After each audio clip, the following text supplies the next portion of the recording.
ঢাকায় এসেছেন জুবাইদা রহমান। এয়ার অ্যাম্বুলেন্সের টেকনিক্যাল প্রবলেমের কারণে বেগম খালেদা জিয়ার লন্ডন ট্রান্সফার এখনও হয়ে ওঠেনি। বিএনপি প্রেস উইং বলেছে, কাতাইশ থেকে আসার কথা থাকা এয়ার অ্যাম্বুলেন্সে কারিগরি ত্রুটি ধরা পড়ায় আজ ফ্রাইডে রাতের ফ্লাইটটা রাদ্দ করা হয়েছে। বিএনপি মহাসচিব মির্জা ফখরুল ইসলাম আলমগীর জানান, সব ঠিকঠাক থাকলে এয়ার অ্যাম্বুলেন্স স্যাটারডে ঢাকাতে পৌঁছাতে পারে।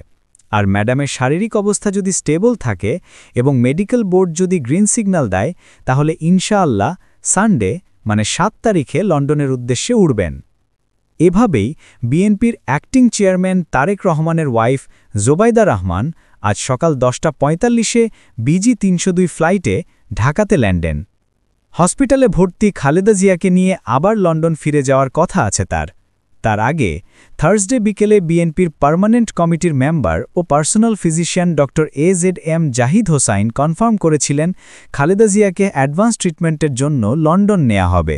তার কথা, মিডনাইটের পর বা ফ্রাইডে সকালে ফ্লাইট হবার কথা ছিল।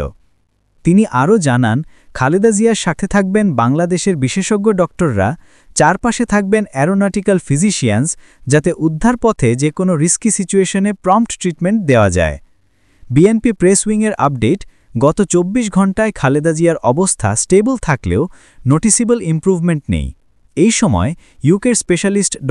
রিচার্ড বিল ঢাকা এসে মেডিকেল টিমে যোগ দিয়েছেন। ২৩ নভেম্বর লাং ও হার্ট ইনফেকশন নিয়ে ক্রিটিক্যাল অবস্থায় খালেদা জিয়া এভারকেয়ার হসপিটালে অ্যাডমিট হন। কিডনি, হার্ট ডিজিজ এবং নতুন নিউমোনিয়ার কারণে তার অবস্থা আরও জটিল হয়ে ওঠে। ডিসেম্বর ১-এ তার পার্টি কনফার্ম করে অবস্থা নষ্ট হওয়ায় তাকে ভেন্টিলেশনে নেওয়া হয়েছে। এখন তার ট্রিটমেন্টে বাংলাদেশ, ইউকে, চায়না ৩ দেশের ডক্টরস মিলে একটা কম্বাইন্ড মেডিকেল বোর্ড কাজ করতেছে। এই বোর্ডের একজন প্রমিনেন্ট মেম্বার হল জোবাইদা রহমান।